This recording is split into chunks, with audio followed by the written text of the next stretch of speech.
Well, I ended up, I have that really large painting upstairs in my living room, but to get it from the studio up to the living room without damaging anything or smearing any wet paint, that was a bit of a chore.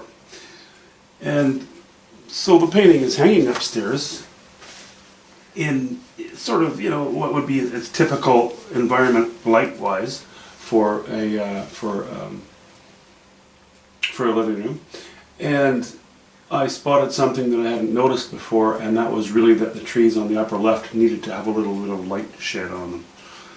So I took this little travel palette that I have and scraped some off my main palette and went upstairs and painted it, finished it in the living room, just to make things easier. But so that's what I did. That's what I've done today. That's all I've done today. So what I'm doing now is I'm just taking what's left of that off of this palette and putting it back onto my big one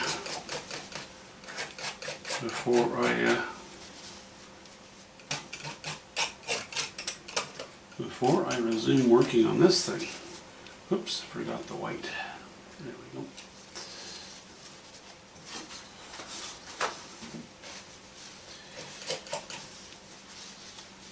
Okay. I don't worry about cleaning off where the piles of paint go, but I like my mixing area to be smooth. So I'll give that a wipe. That way when I use this again in the future, my mixing area won't be ridged and bumpy. It'll be at least reasonably smooth. I'll just touch the turpentine there too. That'll put a bit of a shine on it. Not that it has to be shiny, but shiny does mean smooth. Okay, and then we'll get back to playing with this one.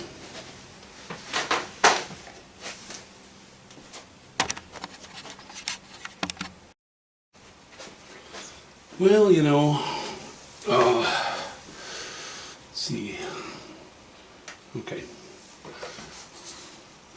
I changed the shape of the mountaintop here. I think, yeah, I don't just want sort of a triangle. Well, it's not really a triangle. You know, it's askew, which is good. Catching a lot of light here. I'd like a little more strength here as well. The painting could all round, you know, now that I'm looking at it, it could all round certainly do with just more color. So maybe what I'll do is try to give that mountainside a little more shape.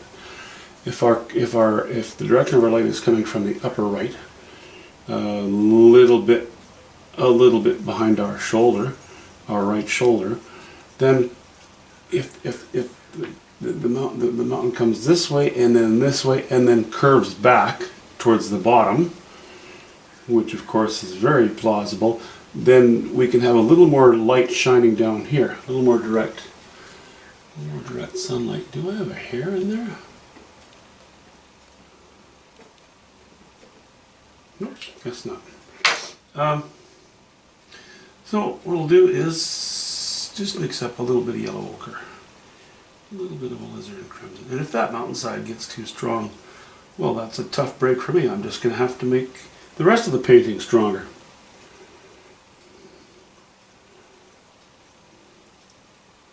Which frankly wouldn't hurt my feelings. I'm not raising the value just yet, but as you can see, I'm raising the chroma.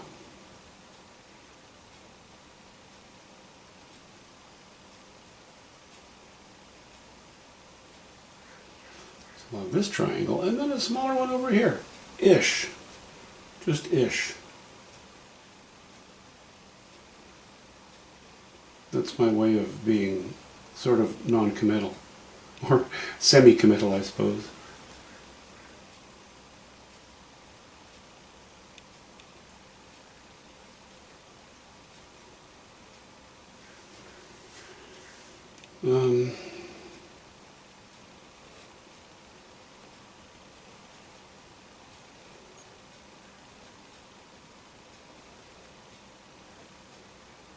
put some design in there. You know, it's got to have some kind of interest.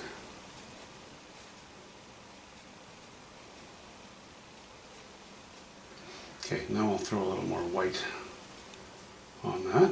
A little titanium white to my mix.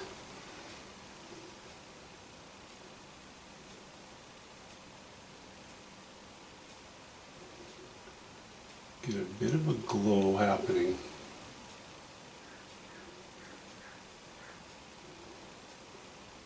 Bit more.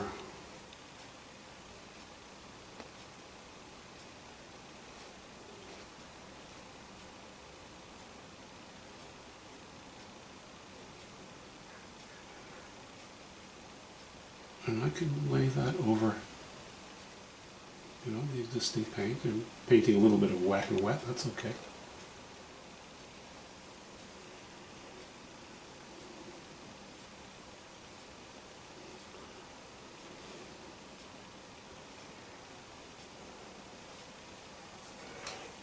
Okay.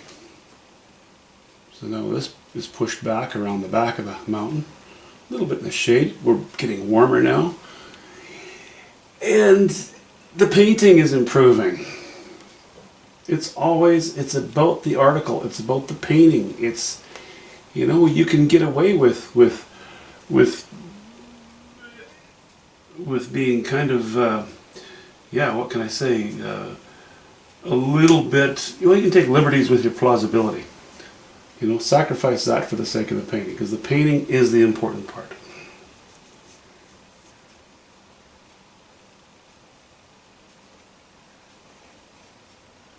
The painting as a unit, the painting as an article, as a hopefully attractive article.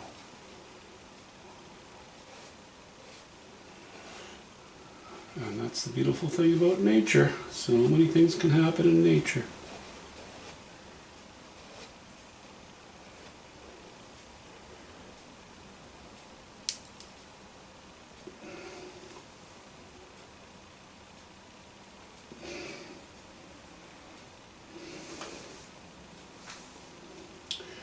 You know, maybe I should stop there. Maybe that for the time being is good.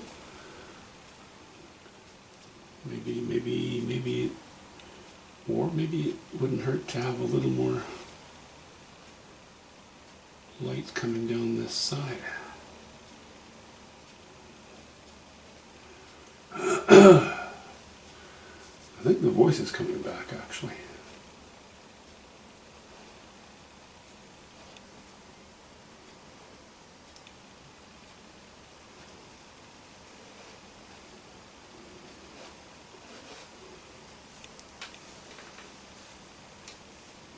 Okay, interesting, and a little bit of connective tissue, you know, to join these two areas. That's good. Now, maybe we should have a look at these hills in the foreground. Maybe not lighten every area of them, but certainly some of them.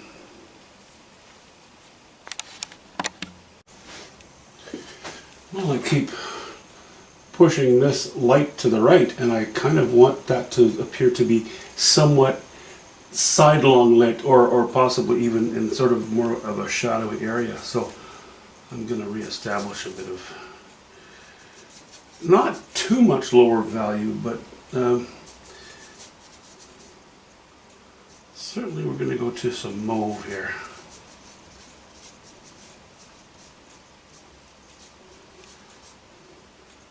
Is that too dirty?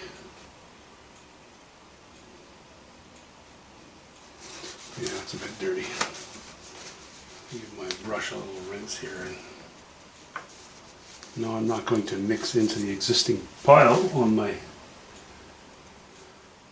palette. Now I'm going to make another pile because I would like to have a little bit cleaner colors now.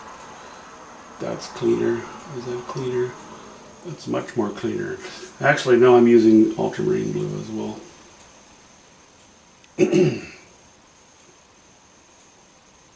Okay.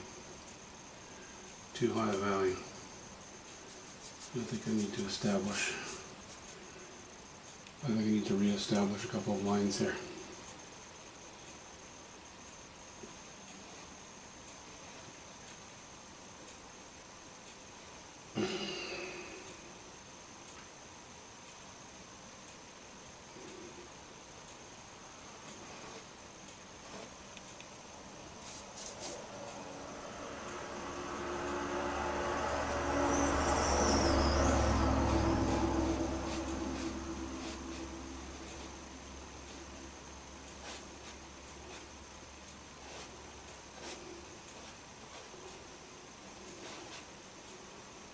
Might be getting a little bit carried away with the fiddling.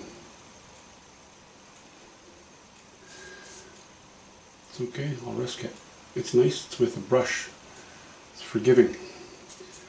Much more forgiving than with a knife.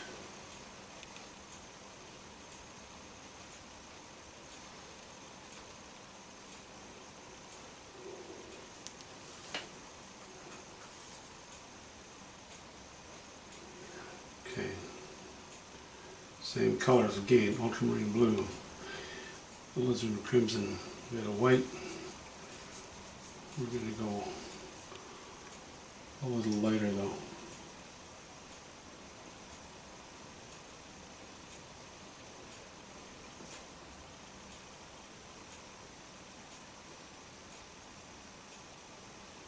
I don't know, maybe this part of the mountain has a lot of shade, you know, maybe there's a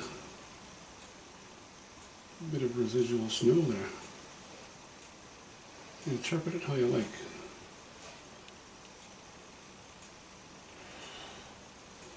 Like Mr. Ross once said, I don't care what you do, it's your painting. Well, in this case it's my painting, but you know what I'm saying. Okay, for the time being I'm just going to leave that. I like the design. It falls within the lines of plausibility.